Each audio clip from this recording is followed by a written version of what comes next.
The fluorescent lights of Mercy General Hospital buzzed like dying insects, casting a sickly yellow glow over the waiting room where Lucas Hartwell sat alone. His hands were stained with engine grease he hadn't bothered to wash off when the call came 3 hours ago. The vinyl chair beneath him creaked every time he shifted his weight, a sound that reminded him of his father's old rocking chair back at the house, back at what used to feel like home.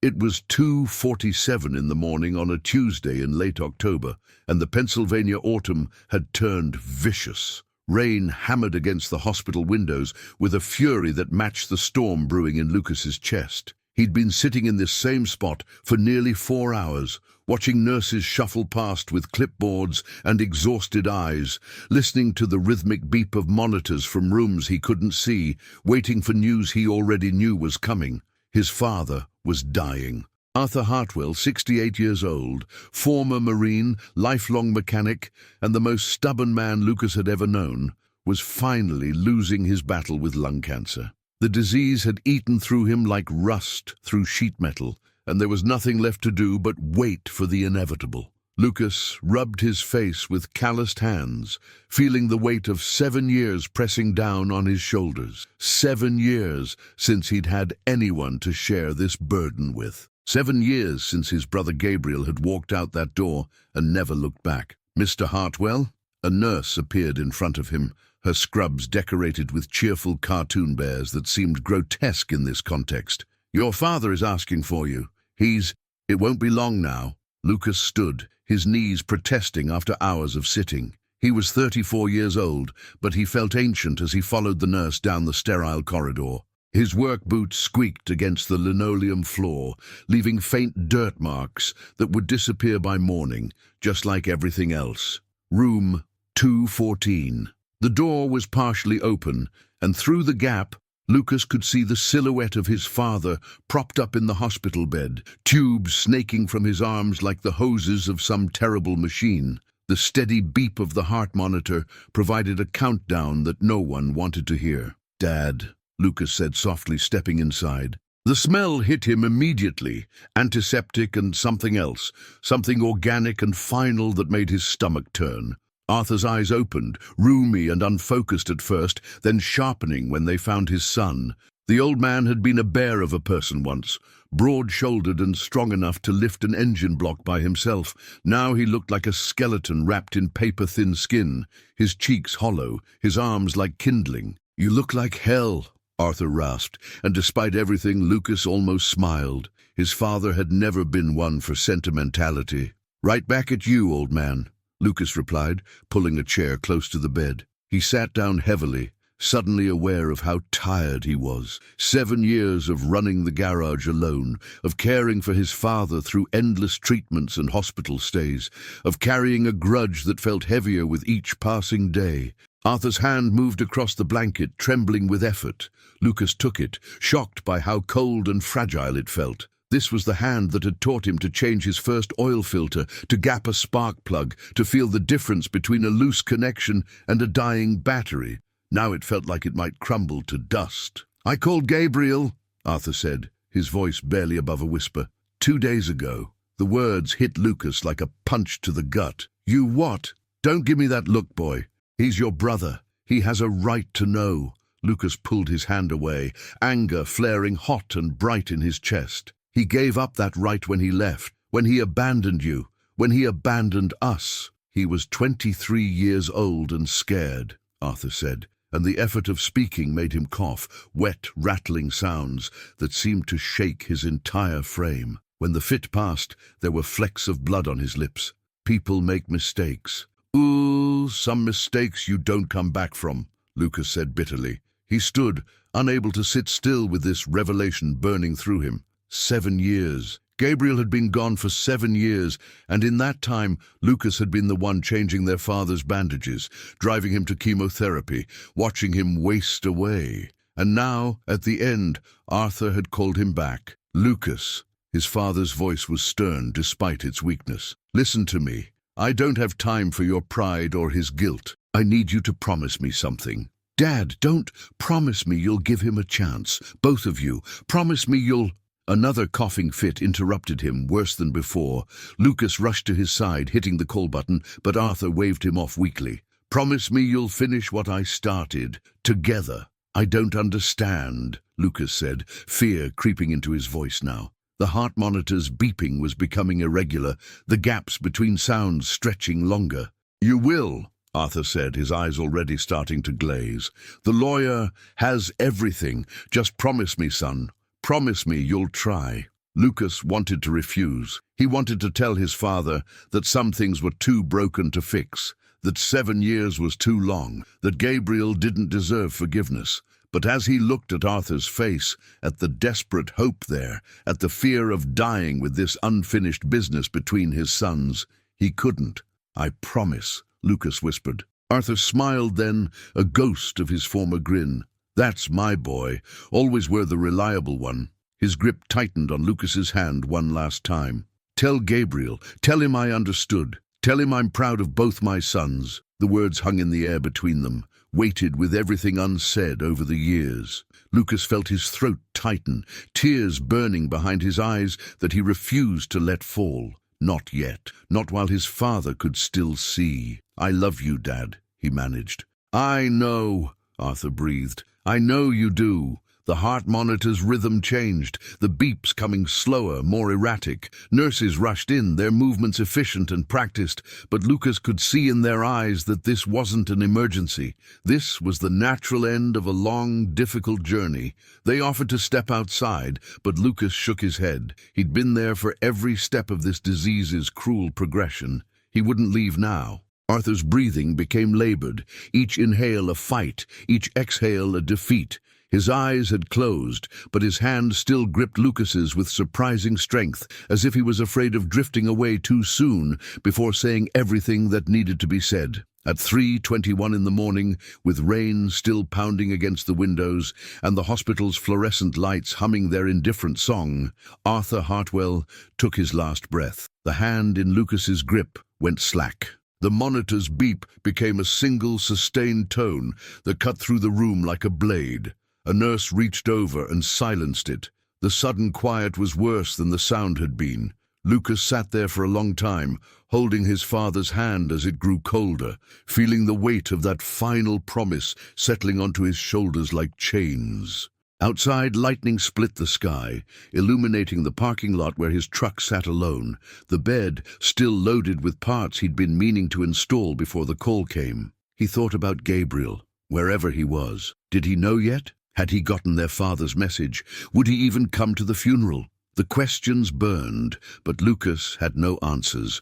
All he had was a promise made to a dying man, a garage full of unfinished work, and a brother he barely recognized anymore. As he finally stood to leave, his legs numb from sitting, Lucas noticed something on the bedside table. A small key he'd never seen before, attached to a worn leather tag with their father's handwriting. "For when you're ready." He pocketed it without thinking, too drained to wonder what it might unlock. That mystery, like everything else, would have to wait for morning. The rain followed him all the way home, and Lucas Hartwell drove through the storm with his father's last words echoing in his head, wondering how he was supposed to keep a promise when the person he'd made it about was the last person on earth he wanted to see. 4 days later, Gabriel Hartwell would walk through the door of the funeral home, and everything would change. But tonight, Lucas just drove through the rain and tried not to think about what came next.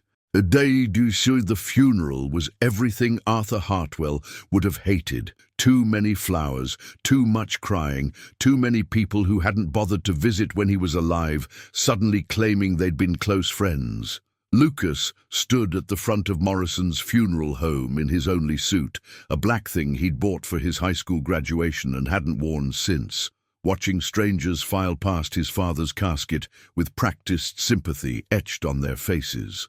It was a grey Saturday afternoon, the kind of October day where the sky seemed to press down on the earth like a lid on a pot. The trees outside had lost most of their leaves, leaving skeletal branches that scratched against the funeral home's windows whenever the wind picked up. Inside, the air was thick with the scent of lilies and furniture polish, a combination that made Lucas's head ache. He'd been standing there for nearly 2 hours, shaking hands and accepting condolences from people whose names he couldn't remember, when the door at the back of the chapel opened and Gabriel walked in. Lucas felt it before he saw it. A shift in the room's energy, heads turning, whispers starting like static electricity. Then he looked up, and there was his brother, standing in the doorway like a ghost made flesh. Gabriel had changed. 7 years had carved away the baby fat from his face, leaving sharp cheekbones and a jaw that could have been cut from stone. He was thinner than Lucas remembered, wearing an expensive-looking charcoal suit that hung slightly loose on his frame, suggesting recent weight loss. His dark hair was longer, touching his collar, shot through with premature grey at the temples. But it was his eyes that struck Lucas most. They carried a weariness that made him look far older than his 31 years. For a moment the brothers just stared at each other across the length of the chapel. The distance between them felt like more than just physical space. It was 7 years of silence, of unanswered phone calls, of birthdays and holidays that passed without acknowledgement.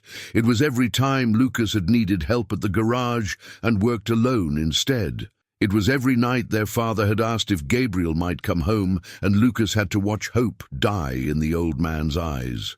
Gabriel moved first, walking down the center aisle with careful steps, as if he wasn't sure the floor would hold him. People parted to let him through, their whispers growing louder. Everyone in their small Pennsylvania town knew the story. The prodigal son who'd left for New York City to make it big and hadn't been heard from since. "Lucas," Gabriel said when he finally reached the front. His voice was rougher than Lucas remembered, scraped raw by something that sounded like unshed tears. "Gabriel!" Lucas kept his tone neutral, professional, the way he spoke to customers at the garage. He wouldn't make a scene. Not here. Not at their father's funeral. "I'm sorry I couldn't get here sooner. I was in Chicago when I got the message, and the flights were—" Gabriel stopped, seeming to realize how hollow the excuse sounded. "I should have been here." "Yes," Lucas said simply. "You should have." The words hung between them, sharp and accusatory. Gabriel flinched but didn't look away. Up close, Lucas could see the fine lines around his brother's eyes, the exhaustion written into every angle of his face. He looked like a man who'd been running for a long time and finally run out of road. "Can I—" Gabriel gestured toward the casket. Lucas stepped aside without a word. He watched as his brother approached their father's body, saw Gabriel's hands grip the edge of the polished wood so hard his knuckles went white. Gabriel's shoulders began to shake, silent sobs racking his frame, and for just a moment, Lucas felt a crack in the wall he'd built around his anger.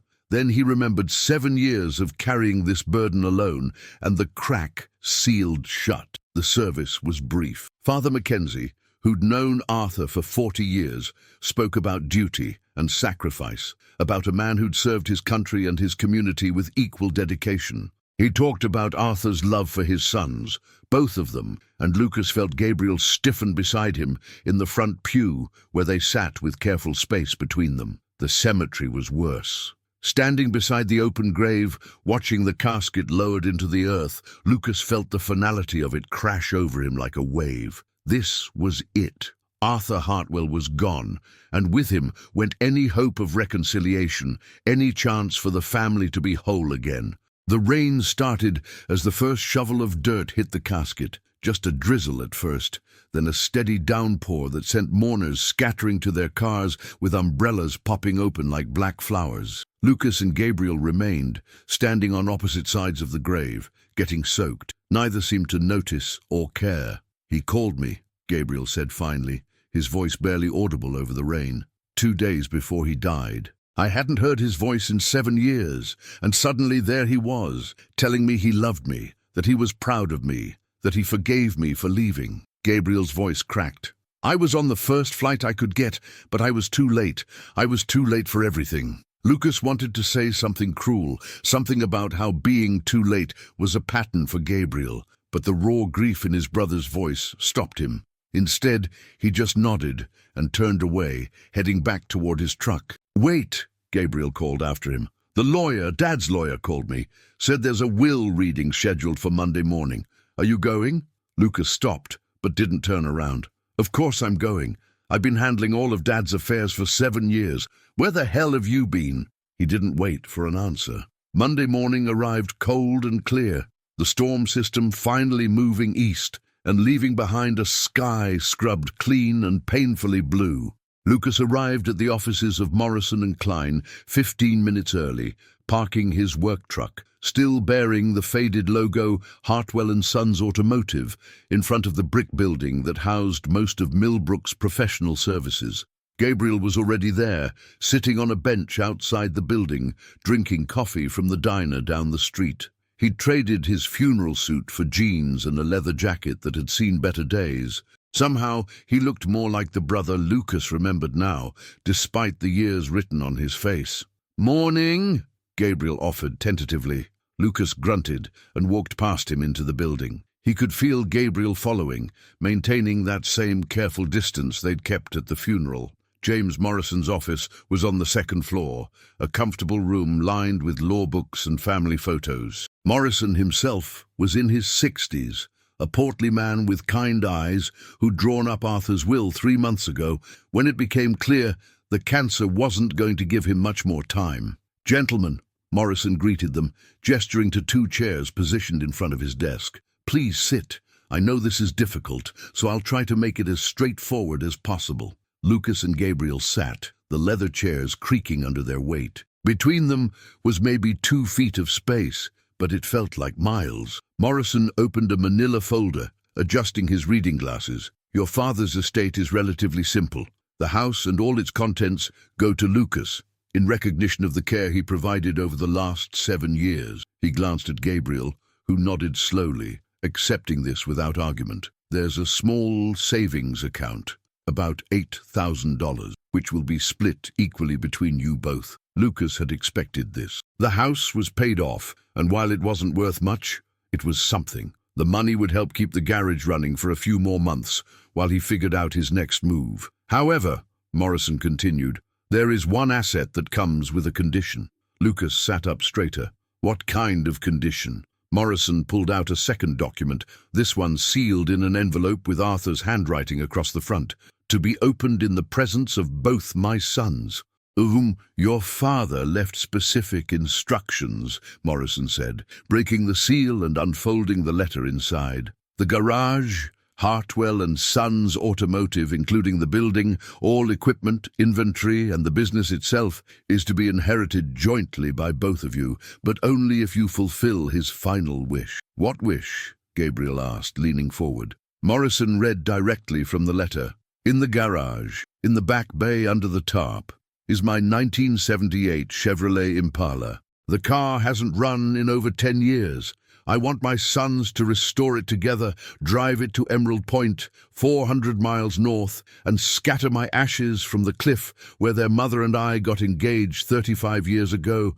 You have 3 months to complete this task. If you do, the garage is yours, jointly. If you refuse, or if you fail to complete the journey together, the property will be sold and the proceeds donated to the Veterans Administration." Silence filled the office. Lucas stared at Morrison, certain he'd misheard. "That's insane.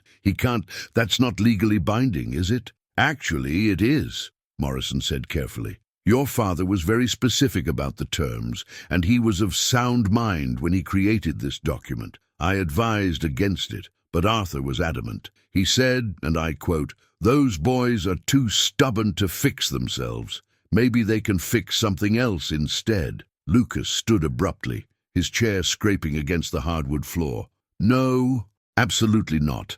I've spent 7 years keeping that garage alive while Gabriel was off living his life. I'm not doing this. He can have his half of the cash, and the garage is mine."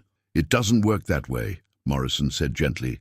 "If you refuse the condition, neither of you gets the garage. It's both of you or nothing." "Then nothing," Lucas said, heading for the door. "Lucas, wait." Gabriel was on his feet too. "Can we at least talk about this?" "Talk?" Lucas spun around, 7 years of anger finally breaking through. "You want to talk? Where were you when Dad couldn't get out of bed? When I had to close the garage early 3 days a week to take him to treatments?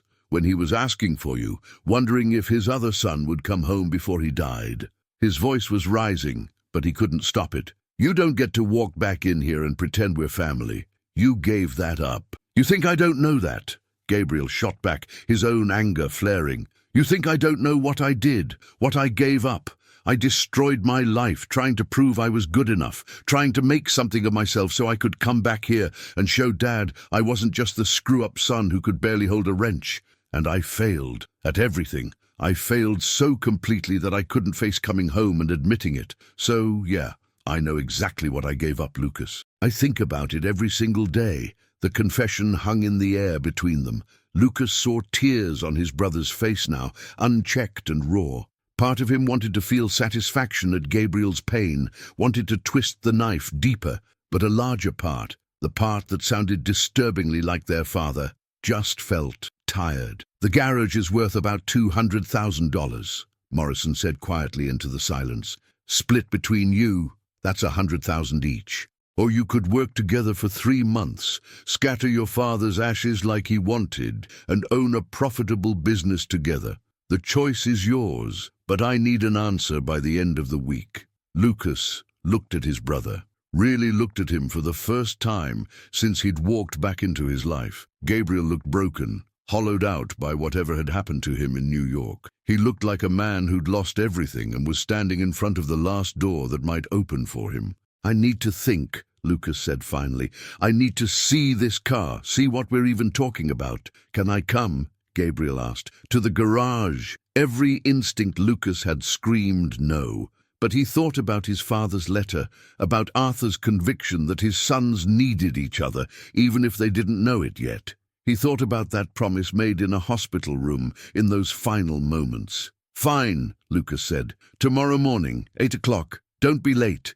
He walked out before Gabriel could respond, before he could change his mind.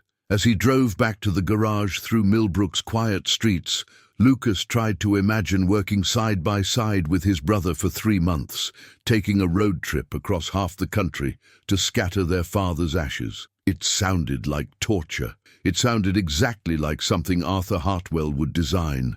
The garage was dark when Lucas arrived, but he didn't turn on the lights. Instead, he walked through the familiar space, past the hydraulic lifts, the tool benches, the waiting room with its ancient coffee maker and magazines from 2 years ago, until he reached the back bay. There, under a dusty tarp, sat his father's car. Lucas pulled the covering away, revealing the Impala underneath. It was worse than he remembered, rust blooming across the panels like disease, tires flat and cracked, interior torn and faded. The car looked exactly like what it was, a dead thing that had been left to rot. Lucas ran his hand along the hood, feeling the grit and decay under his fingers.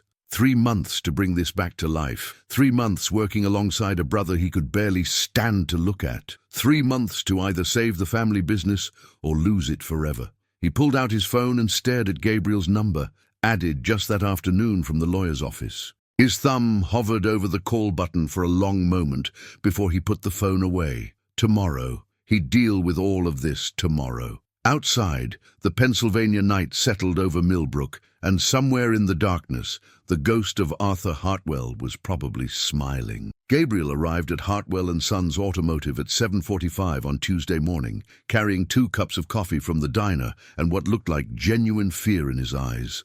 Lucas watched him through the garage's grimy front window, debating whether to make him wait the full 15 minutes or let him in early. The October morning was bitter cold, frost clinging to every surface like crystallized regret. Gabriel's breath came out in clouds as he stood on the cracked concrete outside the bay doors, shifting his weight from foot to foot, obviously freezing but too proud to leave and come back later. Lucas let him wait until exactly 8 o'clock before hitting the button that sent the bay door rattling upward with a screech of protest. Gabriel ducked under it while it was still rising, relief evident on his face. "Coffee," he offered, extending one of the cups. "Black, right? I remember you used to..." "Used to," Lucas interrupted, taking the cup anyway. "People change in 7 years." "Right," Gabriel said quietly. "Of course they do." The garage hadn't changed much, though. Lucas had kept everything exactly as their father had left it. The same pegboard walls with tools hung in precise order. The same calendar from Miller's Auto Parts showing Miss July in a bikini leaning against a Mustang. The same coffee stains on the concrete floor that no amount of scrubbing would remove. Even the smell was the same. Motor oil and metal shavings and that particular scent of old work that soaked into a place's bones over decades. Gabriel looked around slowly, his eyes catching on details Lucas had stopped noticing years ago. The hand-painted sign above the tool bench that read, "Measure twice, curse once." The photograph of their grandfather standing next to a '57 Bel Air.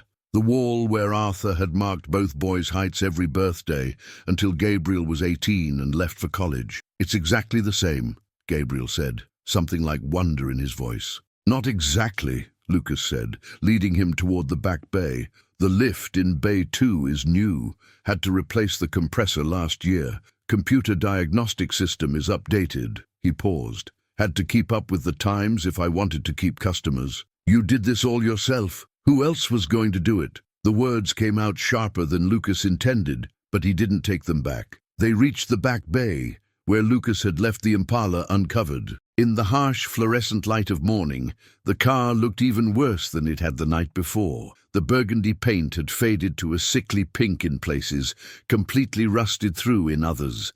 The chrome bumpers were pitted and dull. One headlight was missing entirely, leaving an empty socket that stared out like a blind eye. Gabriel let out a low whistle. "Jesus, I didn't think it was this bad." "It's been sitting here since Mom died," Lucas said, running his hand along the roof and coming away with rust flakes. "Dad couldn't bring himself to work on it after that. Said every time he looked at it, he saw her in the passenger seat, laughing at one of his terrible jokes." It was the most personal thing Lucas had said since Gabriel arrived, and he regretted it immediately. But Gabriel didn't press, just nodded and walked slowly around the car, assessing the damage with eyes that, despite everything, had been trained by the same man who'd trained Lucas. "The frame looks solid," Gabriel observed, crouching to peer underneath. "Rust is mostly surface level on the body, that's good." "Engines seized," Lucas added. "Transmissions probably shot.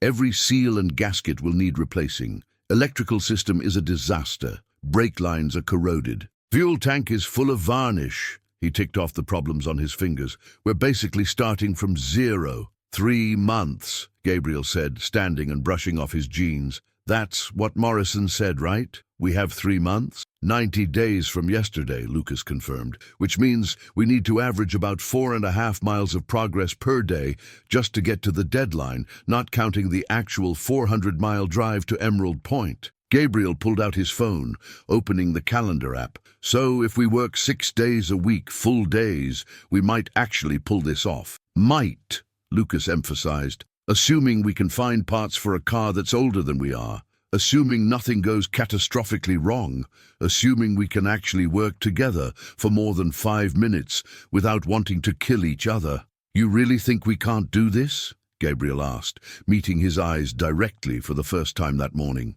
Lucas wanted to say yes, wanted to tell his brother to take his share of the savings account and disappear back to wherever he'd been for 7 years.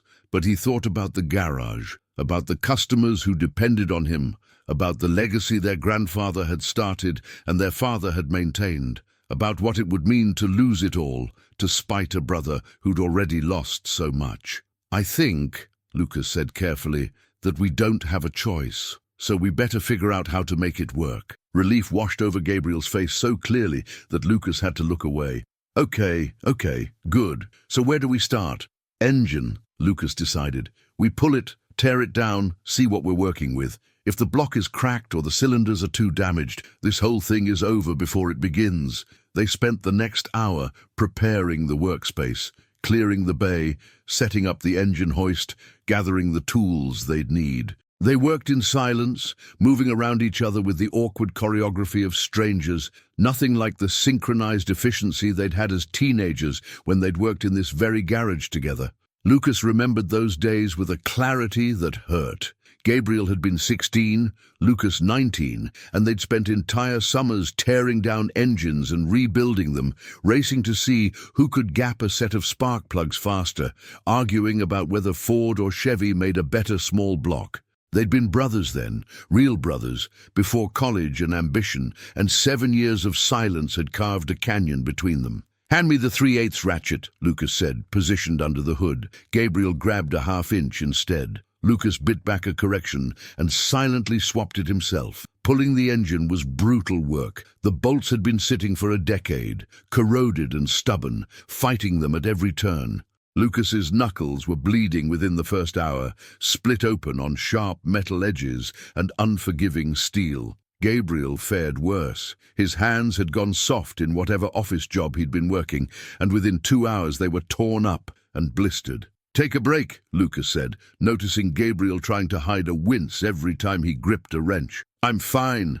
You're bleeding on the engine block. Take a break." Gabriel stepped back, flexing his damaged hands. "I forgot how much this hurt. Dad always made it look so easy." "Dad had 40 years of practice and hands like leather," Lucas said, not unkindly. "First aid kit's in the office. There should be bandages." While Gabriel was gone, Lucas worked alone, and the solitude felt like relief. He didn't have to watch every word, didn't have to carry the weight of 7 years of anger, while simultaneously trying to teach someone who should already know what they were doing. For a few blessed minutes, it was just him and the car, and the familiar comfort of work. Then Gabriel returned, hands wrapped in gauze, carrying 2 bottles of water and a grease-stained notebook Lucas recognized immediately.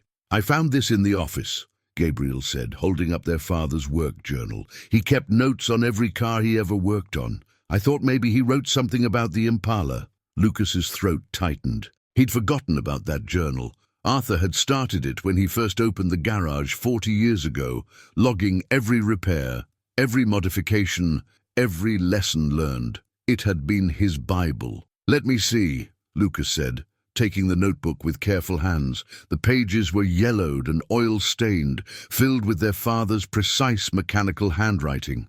He flipped through, looking for entries about the Impala. There, dated June of 1978. "Bought the Impala today. Carol said I was crazy, spending our savings on a car when we had a baby on the way. But when she saw it, that smile, God, that smile, worth every penny." Lucas read it aloud without thinking, and immediately wished he hadn't. The words hung between them, a reminder of the mother neither of them remembered well. She died in a car accident when Gabriel was 4, and Lucas was 7. "Keep reading," Gabriel said softly. Lucas flipped forward. 1981, replaced the carburetor.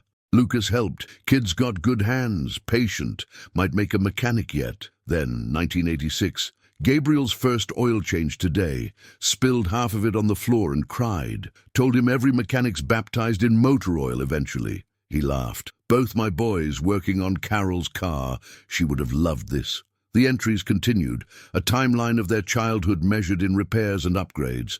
New tires in 89, transmission work in 92, electrical issues in 95. Each entry included notes about which son had helped, what they'd learned, how Arthur had felt watching his boys grow into mechanics.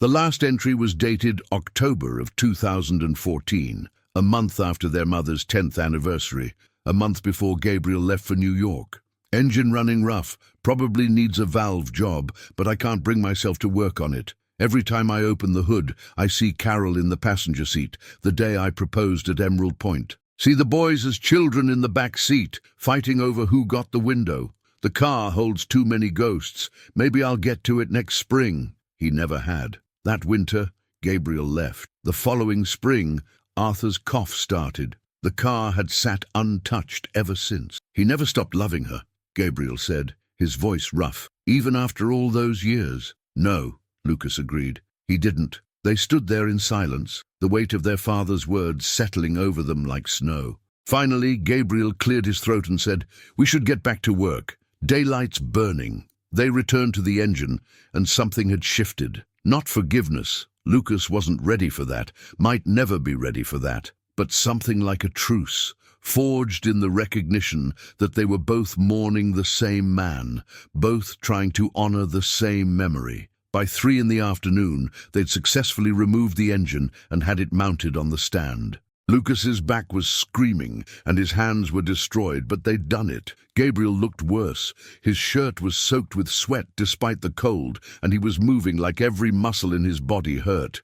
"Tomorrow we tear it down," Lucas said, wiping his hands on a shop rag. "See what we're really dealing with." "Tomorrow," Gabriel agreed. Then, hesitantly, "Lucas, I thank you for giving this a chance, for not just telling me to go to hell." Lucas considered him for a long moment.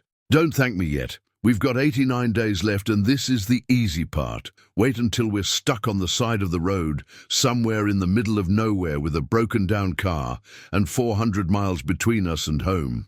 Then we'll see if you're still grateful." But despite the harsh words, Lucas found himself adding, "Same time tomorrow, and Gabriel, bring better gloves.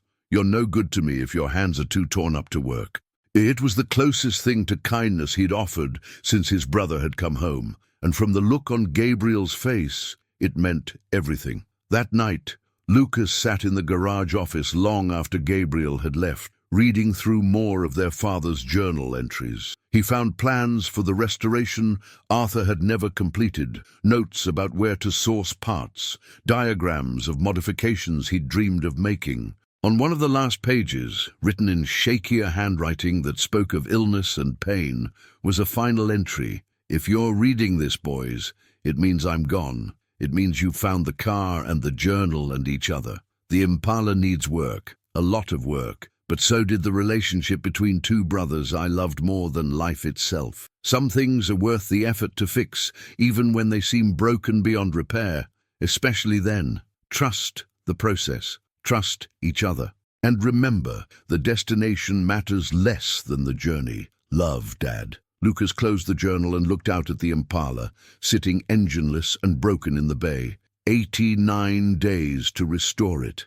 89 days to figure out if he and Gabriel could rebuild something besides a car. It seemed impossible, but then so had forgiving his brother, and here they were, taking the first steps. Lucas locked up the garage and drove home through the dark Pennsylvania night, and for the first time since Arthur had died, he felt something that might have been hope stirring in his chest. Tomorrow would bring new challenges, but tonight they'd made a start, and sometimes that was enough. Mrs. 73 days later, on a freezing January morning, Lucas and Gabriel stood in the garage bay, staring at what had once been a rusted-out shell and was now something close to miraculous. The Impala gleamed under the fluorescent lights, its burgundy paint restored to factory shine, chrome bumpers polished until they reflected like mirrors. The engine, completely rebuilt from the crankshaft up, sat purring under the hood with a sound that would have made Arthur Hartwell weep with pride. New tires, new brakes, new fuel system, new electrical wiring. Every seal, every gasket, every bolt had been inspected, replaced, or refurbished. It had taken every single one of those 73 days, 16-hour workdays that left both brothers too exhausted to do anything but fall into bed and wake up to do it again. Countless trips to junkyards and parts suppliers across 3 states, late nights watching YouTube videos on upholstery repair and paint correction, arguments over whether to use original parts or modern equivalents, whether to upgrade the suspension or keep it stock, whether they were honoring their father's vision or imposing their own. But somehow, impossibly, they'd done it. "I can't believe it's actually finished," Gabriel said, running his hand along the hood with something like reverence in his touch. "It's not finished," Lucas corrected, though there was no heat in his voice. "We still have to drive it 400 miles without it breaking down. That's the real test." They'd grown comfortable with each other over the past 2.5 months. Not quite the brothers they'd been before the split, but something new that was being built alongside the car. They'd learned each other's rhythms again, developed a shorthand that made the work flow smoothly. Lucas had discovered that Gabriel had picked up welding skills somewhere in his New York years, skills that had saved them when the floor pans turned out to be worse than expected. Gabriel had relearned that his brother had a perfectionist streak that bordered on obsessive, especially when it came to engine timing. They'd talked, too, not about the big things, not yet, but about smaller truths that accumulated like sediment, slowly filling in the canyon between them. Gabriel had admitted that his New York dream had collapsed spectacularly, a failed startup, mounting debt, a relationship that imploded under the pressure.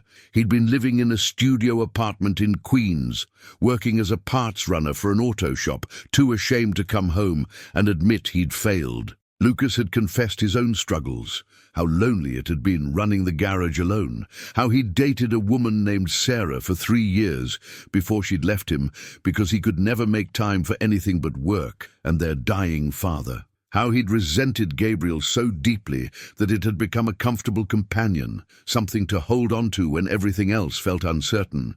Neither had apologized, neither had forgiven. But they'd started to understand, and sometimes that was a better foundation than forgiveness. "We should load supplies," Lucas said, breaking the moment. "It's a 7-hour drive to Emerald Point if everything goes perfectly, which it won't.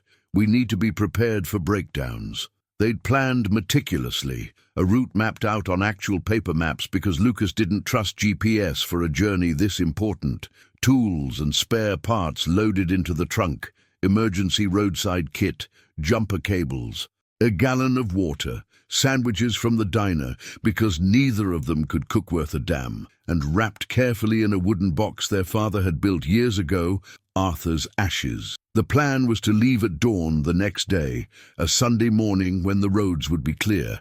They'd drive north through Pennsylvania, cut through New York State, and arrive at Emerald Point by sunset if everything went according to plan. Scatter the ashes, say goodbye. Drive home as brothers who'd completed their father's final wish. It sounded simple. Lucas knew it wouldn't be. That night, he couldn't sleep. He lay in bed in the house that was now legally his, staring at the ceiling and listening to the old building settle around him. This house held 40 years of memories. His mother's laughter that he could barely remember, his father's heavy footsteps on the stairs, Gabriel practicing guitar in the room next door before he'd sold the instrument to help pay for college. At 2 in the morning, Lucas gave up on sleep and went downstairs. He found Gabriel already there, sitting at the kitchen table with a mug of coffee, staring at their father's journal. "Couldn't sleep either?" Lucas asked. "Keep thinking about tomorrow," Gabriel admitted, "about what happens after. The lawyer said if we complete the journey, the garage is ours jointly. But what does that actually mean? Do I stay? Do you want me to stay?" It was the question that had been hovering between them for weeks, unspoken but always present. Lucas poured himself coffee and sat down across from his brother. "I don't know," he said honestly. 3 months ago, I would have said absolutely not. I would have driven that car solo and told Morrison you refused to participate. What changed?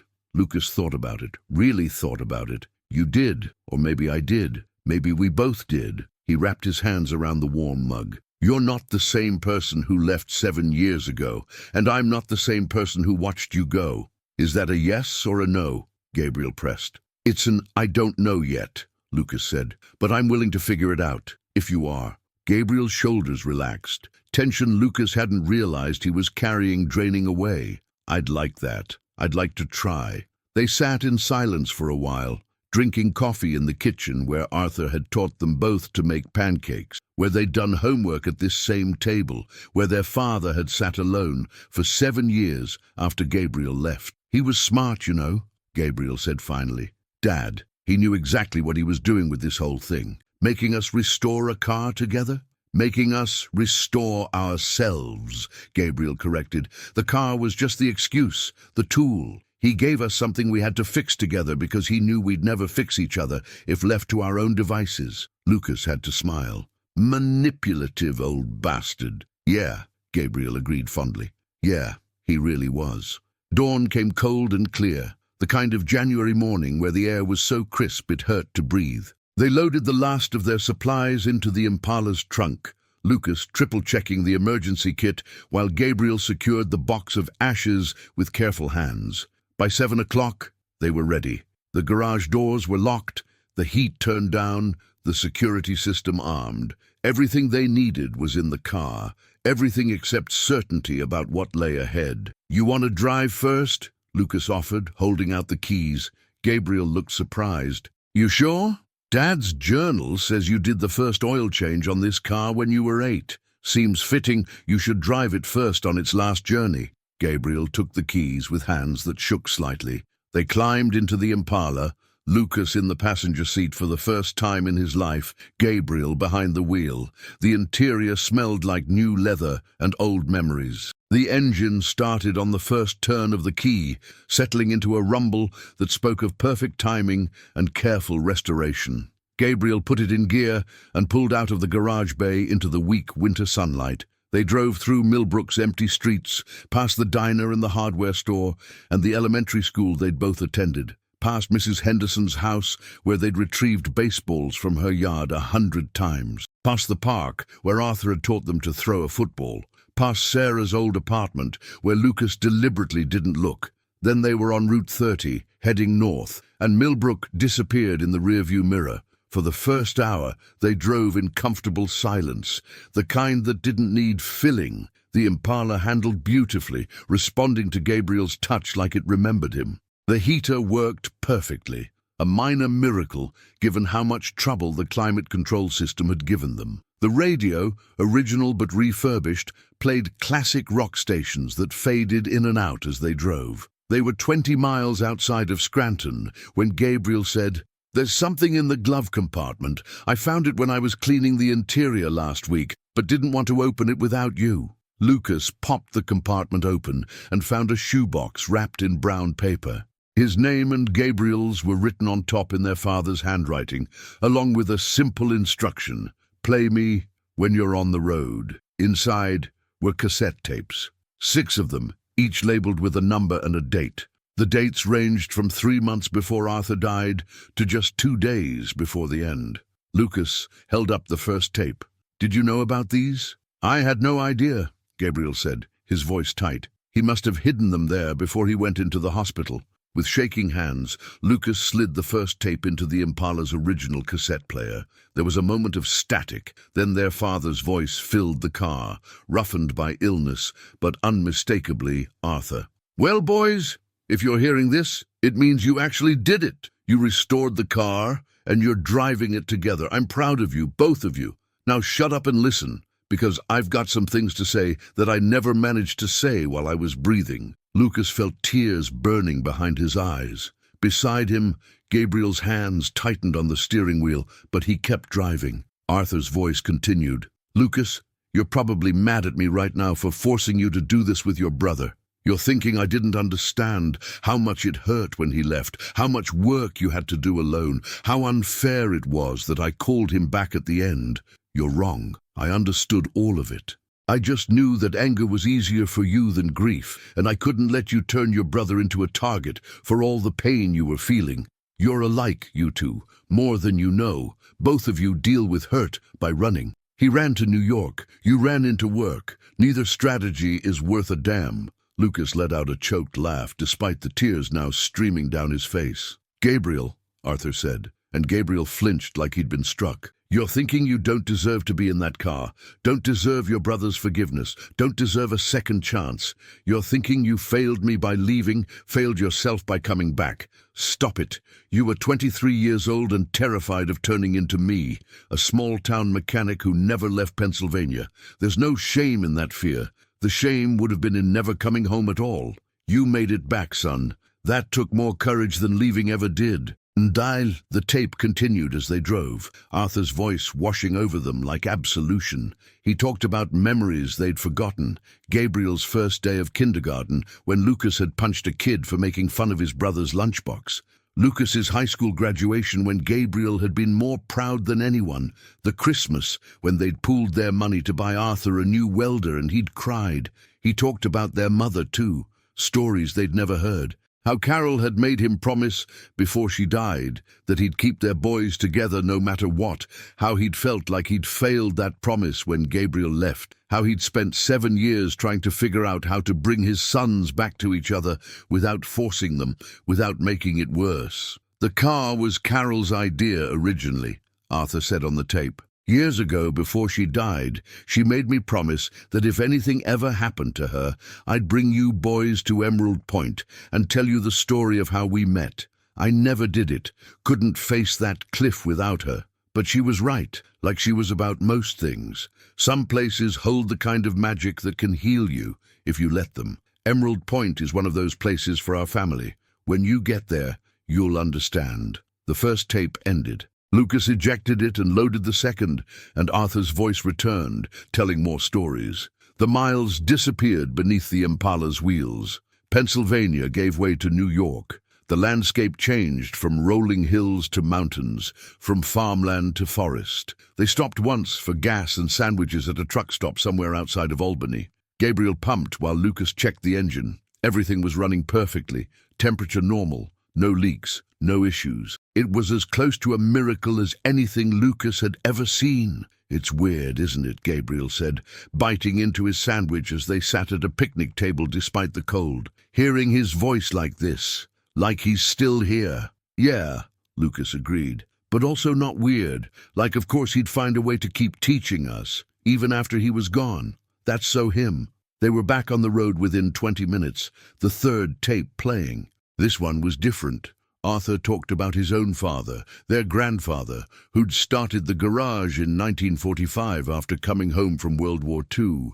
He talked about legacy and responsibility, about the weight of carrying on a family business, about how proud he was that Lucas had kept it alive. But Lucas, Arthur said, his voice serious, don't let the garage become your whole life the way I did. Don't use work as a shield against the world. The business is important, but it's just a business. Your brother is family. You only get one of those. The fourth tape played as they climbed into the Adirondacks, the road twisting through mountains dusted with snow. Arthur told stories about their mother here, how he'd brought her to these mountains for their first anniversary, how they'd gotten lost on a hiking trail and had to be rescued by park rangers, how she'd laughed the entire time and called it the best adventure of her life. Carol had this way of finding joy in disaster, Arthur said, affection warm in his voice. Nothing rattled her.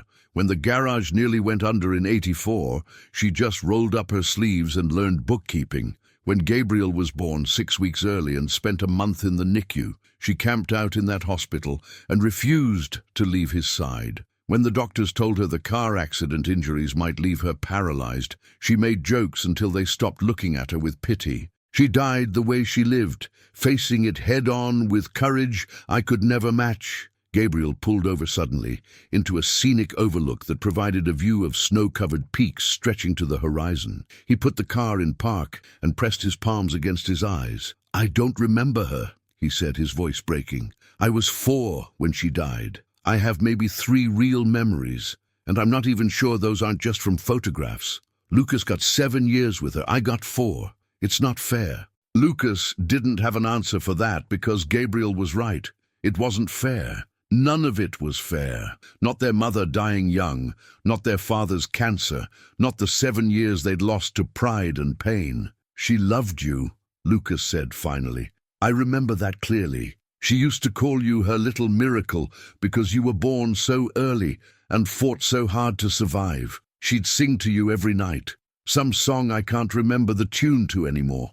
But I remember her face when she looked at you. She loved you completely. Gabriel nodded, not trusting himself to speak. They sat there for a long time, 2 brothers in their dead father's car, listening to ghosts and grieving all over again. The 5th tape started as they descended from the mountains toward Lake Champlain. The sun was setting now, painting the sky in shades of orange and purple that seemed too beautiful for the weight they were carrying. Arthur's voice was weaker on this tape, recorded closer to his death. You're probably wondering why I chose Emerald Point. It's not just because Carol and I got engaged there, though that's part of it.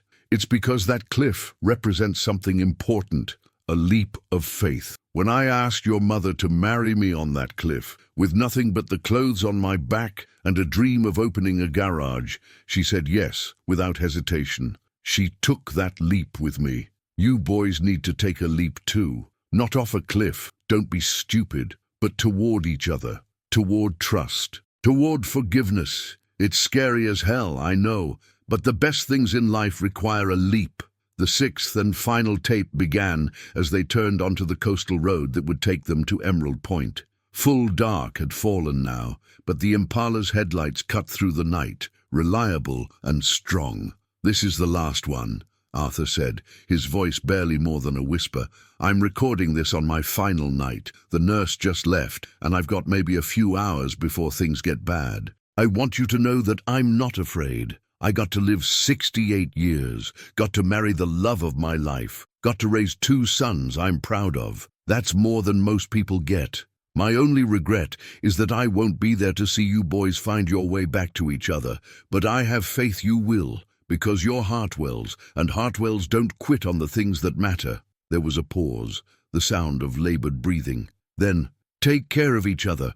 Honor your mother's memory. Live your lives fully. Don't hide from love or adventure or risk because you're afraid of loss. Loss comes whether you're afraid of it or not.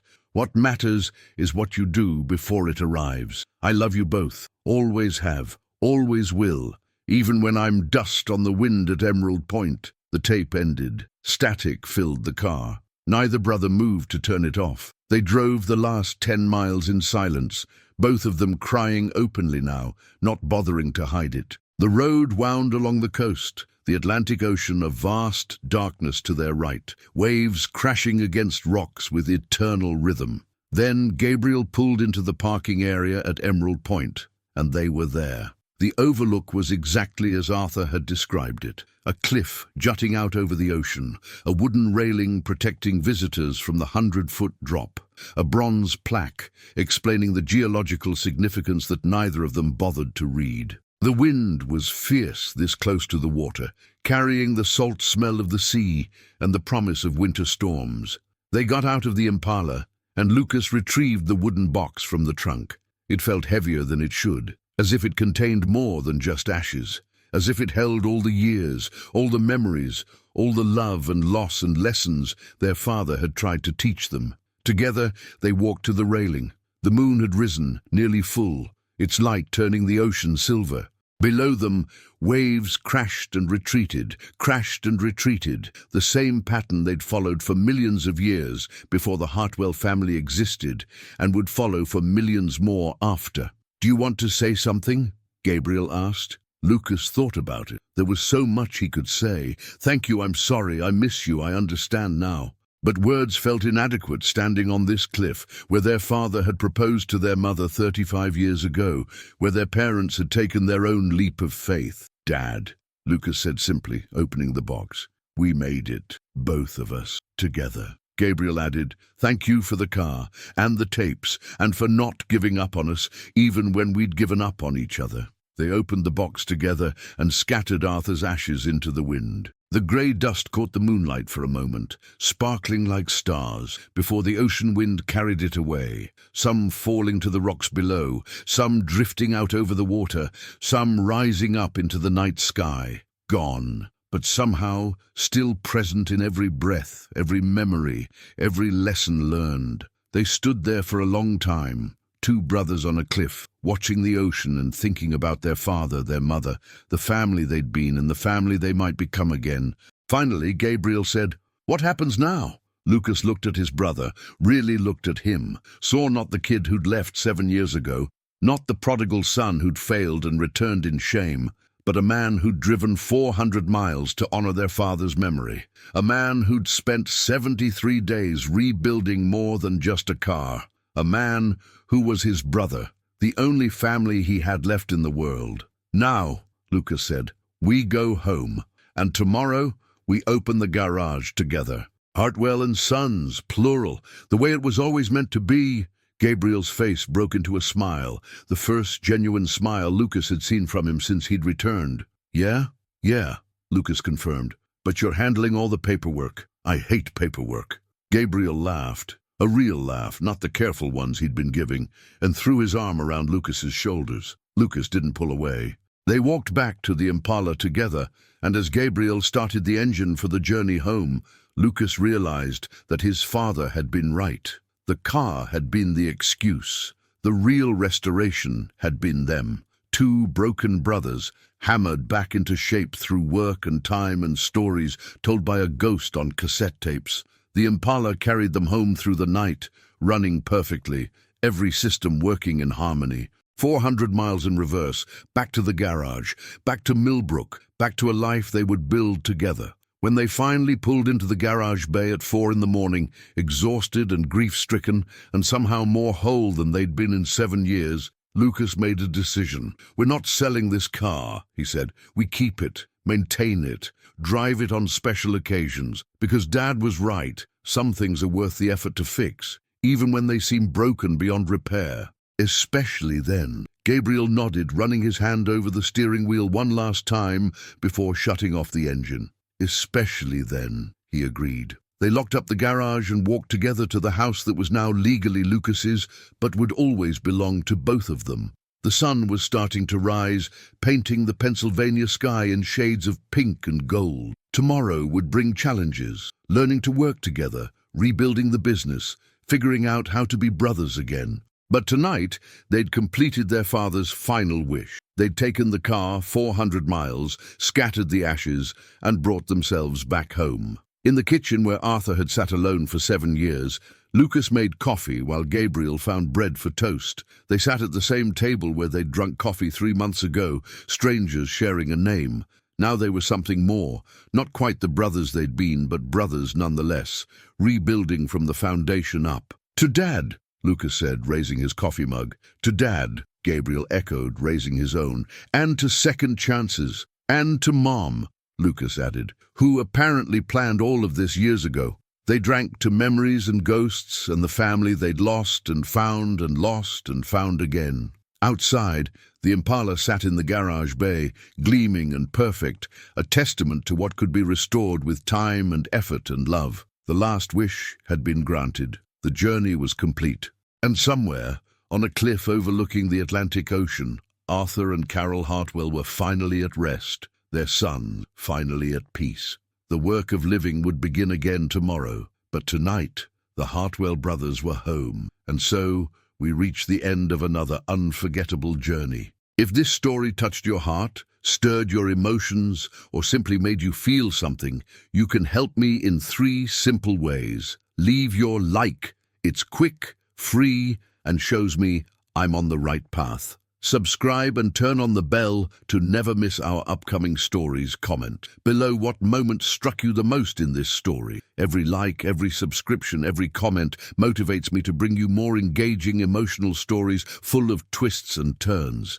And if you know someone who would love this story, share it. Sometimes a good narrative is exactly what someone needs for their day. Thank you for being here with me. See you in the next story.